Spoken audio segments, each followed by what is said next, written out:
Atgriežoties studijā, es vēlos turpināt sarunu par to, kā rīkoties situācijās, kad sieviete saskarās ar pirmajām grūtībām, tādām ļoti smagām grūtībām, kā onkoloģija un onkoloģisku risku. Vai sievietei ir svarīgi sev pasargāt primāri un kā tieši rīkoties, ja tiek atklāta šī jau patoloģija? Sieviete reproduktīvā vecumā, principā mēs runājam par vecumu pēc 35, 40 gadiem, bet ir svarīgi būt labā, ciešā kontaktā gan ar savu ģimenes ārstu, gan arī ar ginekologu, jo mēs runājam par divām lielām onkoloģisko saslimšanu grupām, gan tas ir dzemdes kakla vēzis, kas ir, diemžēl, Latvijā ļoti liela problēma un liela problēma tieši jaunām sievietēm. Ja kādreiz padomju laikos šī problēma skāra sievietes pēc 40 gadu vecuma, tad labam tās ir sievietes pēc 25 gadu vecuma. Kad šīs saslimšanas rezultātā mums ir jādomā par ļoti radikālām ārstēšanas metodēm, kas samazina viņas nākotnes izredzes tikt pie bērniņiem un dzīvot normālu, laimīgu sievietes dzīvi. Kā sevi pasargāt un kā pasargāt savas meitas no riska saskarties ar dzemdes kakla vēzi, dosimies pie ginekoloģijas doktoras Žodžikas uz Medicīnas sabiedrību Ars. Dzemdes kakla vēzis tā nav tikai gados vecāku sieviešu veselības problēma. Tas pasaulē un arī Latvijā ir otrs biežāk sastopamais audzējs sievietēm līdz 45 gadu vecumam. Patiesībā sakot, dzemdes kakla vēzis ir samērā bieži sastopama saslimšana. Un jāsaka, ka visnepatīkamākais ir tas, ka tā ir tieši gados jaunu sieviešu slimība. Vidējā vecuma grupa, kad sastopas dzemdes kakla vēzi, ir 35, 55 gadi. Taču jāatzīmē ne tikai šeit pie mums Latvijā, bet arī pasaulē arvien vairāk palielinās šī pieaug sastopamība tieši gados jaunu līdz 30 gadu vecuma pacientu grupām. No vienas puses, dzemdes kakla vēzis ir viena no retajām ļaundabīgu audzēju formām, kuru var saulēcīgi atklāt priekšvēža stadijā, agrīnās stadijās un pilnībā izārstēt. No otras puses, diemžēl, pie mums Latvijā šī statistika ir nelabvēlīga, jo samērā liels skaits ir tieši pirmreizēji ielaisto atklāto vēža formu. Un, ko tas nozīmē? Tas nozīmē, ka šīm pacientiem, diemžēl, radikāla ārstēšana nav iespējama. Pirms vēža šūnu izmaiņas atkarībā no to attīstības jeb slimību stadijas tiek iedalīts vairākās pakāpēs, no vieglas līdz smagai. CIN tā ir cervikālā intraepitēliālā neoplāzija. Ar to mēs apzīmējam šīs dzemdes kakla priekšvēža izmaiņas ļotādu šūnās. Un ir 3 pakāpes – CIN 1, CIN 2, CIN 3. Patiesībā sakot, īsta priekšvēža izmaiņas ir tieši CIN 2 un CIN 3 stadijās. CIN 1 tā ir bieži pārējoša problēma, kas regresē 6 līdz 2 gadu laikā. Par HPV infekciju neliecina nekādi simptomi, un arī dzemdes kakla vēža attīstības process pamatā norit bez simptomiem, visbiežāk pat gadiem ilgi. Doktori uzsver, ka Latvija ir salīdzinoši prioritārā situācijā, jo kopš 2009. gada ir ieviesta dzemdes kakla vēža skrīninga programma. Tas nozīmē, ka sievietei reizi 3 gados vecumā no 25 līdz 70 gadiem valsts sūta uzaicinājumu uz šī dzemdes kakla vēža analīzēm. No otras puses, kā jau es minēju, pieaug arī šo jaunu sieviešu īpatsvars, kam ir šīs izmaiņas. Un tas ir līdz 25 gadiem, kuras nav iekļautas valsts programmā. Līdz ar to ir vērts apdomāt, protams, šīs izmeklējumus sākt laicīgi, ne vēlāk kā 3 gadus pēc uzsāktās dzimumdzīves. Un pamata skrīninga metode, tā ir tāda, ko var veikt. Tā ir vienkārša, ko var veikt lielam pacientu daudzumam, ir tā saucamā citoloģiskā analīze, ko ginekologs apskates laikā ar speciālu citoloģisko birstīti paņem materiālu no dzemdes kakla kanāla. Un šīs analīzes laikā, kad skatās zem mikroskopa, izvērtē dzemdes kakla ļoti tādas virsējo šūnu slāni. Ja tur ir aizdomas par priekšvēža saslimšanām, tad jau ir nākamais etaps.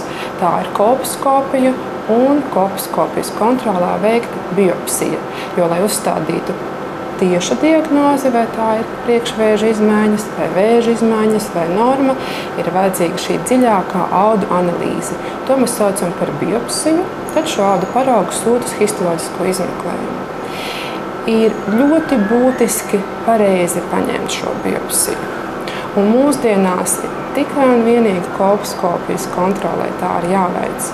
Kolposkopija ir metode, kuras palīdzību dzemdes kakla apskata palielinājumā, apstrādāt ar speciālām vielām, ar vājieteķa skābju šķīdumu, logola šķīdumu, atrod, konstatē, kuras tad ir šīs visaizdomīgākās vietas, no kurām biopsija ir jāņem.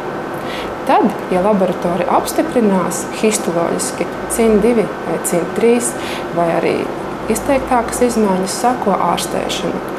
Pie šīm priekšvēža CIN2, CIN3 izmaiņām tad sako tā saucamā dzemdes kakla kļotādas ekscīzija. Kopš 2010. gada imunizācijas valsts programmas ietvaros Latvijā norit 12 gadus vecu meiteņu vakcinācija pret HPV. Šīs vakcinācijas mērķis ir pasargāt jaunās meitenes, topošās sievietes un māmiņas no dzemdes kakla vēža. Vakcinācija un skrīnings novērš vairāk kā 90% dzemdes kakla vēža saslimšanas gadījumu. Ir tā saucamā primārā profilakse, kas novērš cēloni, un tā ir vakcinācija. Dzemdes kakla priekšvēža un vēža saslimšanas cēlonis ir vīrus, tā saucamais cilvēka papilomas vīrus, jeb angliski to sauc Human Papilloma Virus, jeb saīsinājumā HPV. To cilvēks cilvēkam nodod dzimuma kontakta ceļā. Vecuma grupā līdz 35 gadiem to var sastapt līdz pat 50–70% no visiem seksuāli aktīviem cilvēkiem. Un ja šī HPV infekcija ir ilgstoša, tā var pie zināmiem apstākļiem zināmai cilvēku daļai izraisīt vēzi. Ja šo vakcīnu ievada pirms dzimumdzīves sākuma, tad HPV infekcijas risks un dzemdes kakla vēža risks tiek samazināts ievērojami.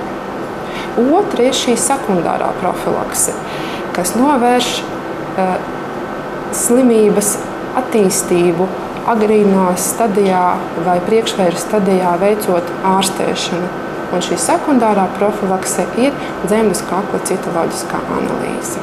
Vakcinācijas kursu veido 3 devas, kas tiek ievadītas augšupdēluma muskulī. Meitene saņem pirmo poti, pēc mēneša nākamo un ne vēlāk kā 6 mēnešus pēc pirmās 3.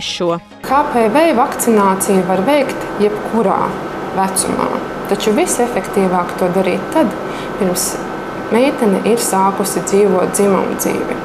Dažkārt vecāki brīnās, kā pēc 12 gadus jaunai meitenei ir jāievada vakcīna pret vīrusu, kas tiek nodota dzimumdzīves ceļā.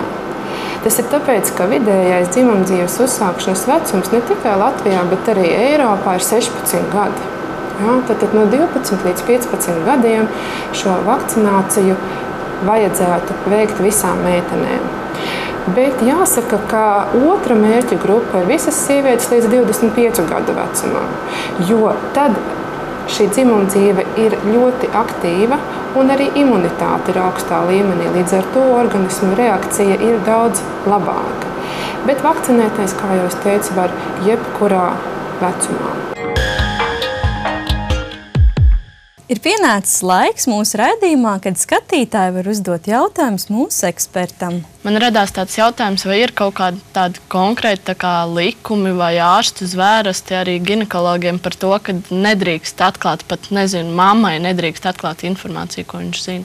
Ginekoloģija drusciņi atšķirās ar šo lietu tādā ziņā, kad meitenes ar māmu kopā pie ginekologa nāk līdz 16 gadu vecumam. Līdz tam laikam ginekologam principā galvenā persona, ar ko viņš komunicē, ir šī māma vai tētis vai jebkurš pārstāvs no ģimenes, kas ir aizbildnis, piemēram, ja tā ir audžu ģimene.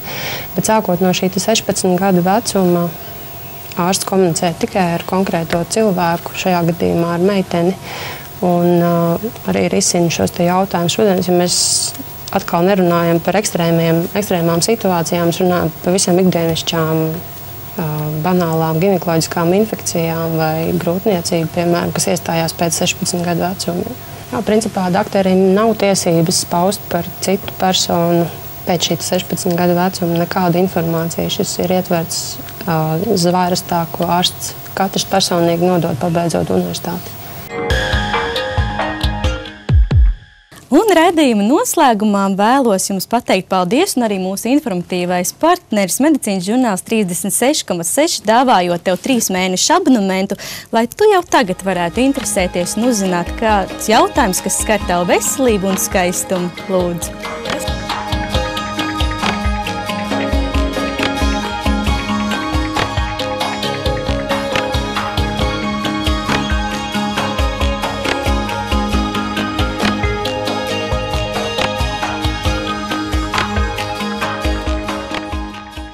Rūpējas par veselību raidījumu piedāvā Veselības centrs 4 un medicīnas sabiedrība ARS.